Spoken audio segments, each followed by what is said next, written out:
नमस्कार, मैं हूं अंशु शर्मा। आप देख रहे हैं 9 PM टीवी। अब खबरें विस्तार से। रुड़की में पार्षद प्रतिनिधि ने पूर्व पार्षद के भतीजे पर गंभीर आरोप लगाते हुए मामले में कड़ी कार्रवाई की मांग की है। आरोप है कि पूर्व पार्षद का भतीजा अक्सर तेज गति से थार गाड़ी दौड़ाता है और हूटर बजाते हुए लोगों पर रौब गालिब करता है।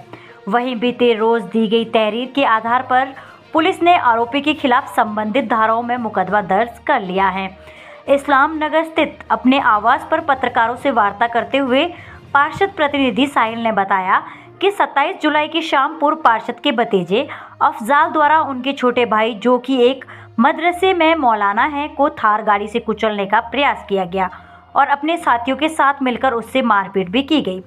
पार्षद प्रतिनिधि साहिल का आरोप है कि पूर्व पार्षद का भतीजा अक्सर संकरी गलियों में तेज गति से थार दौड़ाता है और हूटर बजाते हुए रौब गालिब करता है। आरोप ये भी है कि कुछ दिनों पहले आरोपी ने एक बच्चे के माध्यम से उन्हें पीटने की धमकी दी थी।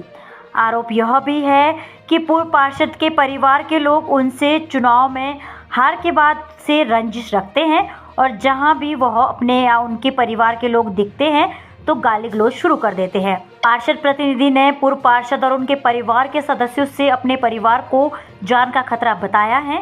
वहीं बीते रोज साहिल द्वारा दी गई तहरीर के आधार पर पूर्व पार्षद के भतीजे अफजाल के खिलाफ मुकदमा दर्ज कर मामले में अगली कार्रवाई शुरू कर दी है। मेरा नाम मोहम्मद साहिल है। जो मौजूदा पार्षद है उनका मैं देवरू जेठ हूँ। हमारी भाभी पार्षद है मौजूदा फिलहाल। हमारा पत्रकार वार्ता बुलाने का मकसद है कि जब से हमारी भाभी पार्षद का इलेक्शन जीतती है, जब से पूर्व पार्षद जावेद है या उनके परिवार के आदमी है या उनका लड़का है, जब से हमारे से चुनावी रंजिश रखते आ रहे हैं, कई महीने हो गए, 6 महीने इलेक्शन को हो गए, लगातार हमें परेशान करते आ रहे हैं। जब भी हम गुजरते हैं या हमारा परिवार का आदमी कोई गुजरता है तो उसका लड़का हूटर बजाता है गाड़ी से, थार गाड़ी है उस पर, और वो इतनी तेज़ निकालता है कि हम कई बार बच चुके हैं। इसलिए कल उसने इतनी बड़ी हरकत करी है जो हमें प्रेस वार्ता बुलानी पड़ी। कल उसने इतनी बड़ी हरकत करी है। हमारे छोटे भाई है इमाम साहब, ये नमाज़ पढ़ा के मस्जिद से जा रहे थे तो उसने गलत दिशा से थारी ने देख के इतनी तेज़ भगाई कि बाल बचे, और 3-4 बार उसने गाड़ी को आगे पीछे करके टक्कर मारी है। जान से मारने की नीयत से उन्होंने टक्कर मारी है, वो तो ये बच गए, नहीं तो वो जान से मार सकता था इनको। फुटेज सब हमारे पास है, हमने पुलिस को भी दे दिया और हमारे पास भी मौजूद है जो हमको हम दिखाए गए। उतर के मारपीट करी है, उन्होंने गाली गलौज करी है, इनकी टोपी तक के गिर गई जब भी उसने उठने नहीं दी, उतने मारपीट करी है। हमारे महल्ले का एक लड़का है जिसका नाम अफजल मलिक, वो भी 2-3 जने जा रहे थे। जब उन्होंने छुटाने की कोशिश करी तो जावेद का लड़का अफजाल और कई सारे उसमें नज़र आ रहे हैं, जिसमें कादिर है, अफजाल है, और भी लड़के हैं जिनके नाम मालूम याद नहीं है। उन्हें बहुत बुरी तरह मार रहे हैं, जिसके फुटेज भी हमारे पास मौजूद है। अगर उन्हें कोई दुश्मनी रखनी तो वो मुझसे निभा सकते थे, लेकिन एक इमाम साहब को उन्होंने इस तरह मारा, वो एक उनकी बिल्कुल घिनौनी हरकत है, नाकाबिले बर्दाश्त है। हमने पुलिस के अंदर, पुलिस ने हमारा बहुत साथ दिया। जब भी मैं पुलिस ने हमारा साथ दिया, हम पुलिस के यहाँ पहुँचे, पुलिस ने मुकदमा दर्ज करा दिया, हमने उनके ऊपर मुकदमा दर्ज करा दिया है।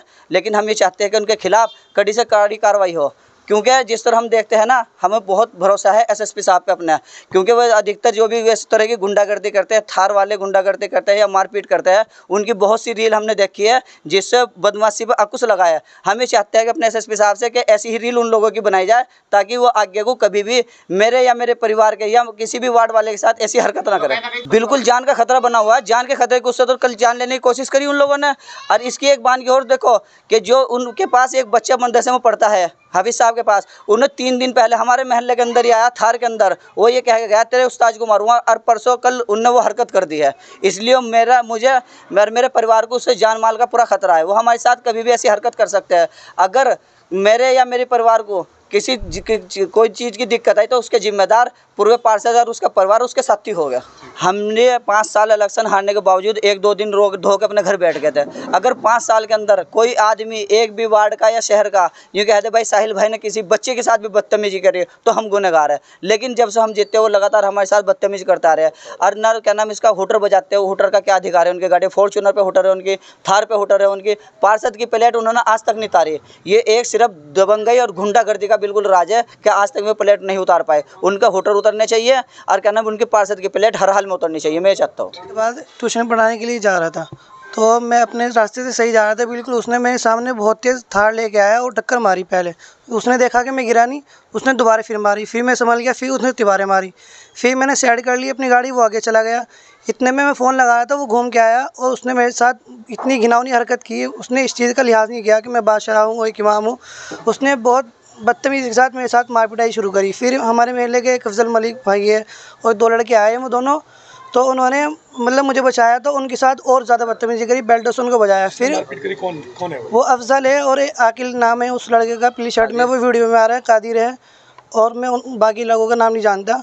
और मतलब मुझे एक मुसलमान होने के उनसे ये उम्मीद नहीं थी कि वो मेरे साथ इतनी गंदी हरकत करेंगे। मतलब एक बादशाह इंसान, जो कि वहाँ पे लोग बोल रहे थे भाई मुल्ला जी है, इमाम साहब, इनको मत मारो, क्योंकि वहाँ पे मैं जो नमाज़ पढ़ाता हूँ ना, तो वहाँ पे लोग मेरे पीछे नमाज़ पढ़ते हैं, वो कह रहे हैं भाई इमाम साहब इसको मत मारो। फिर भी उन्होंने मेरे साथ बहुत ज़्यादा गंदी हरकत की है, मारा है।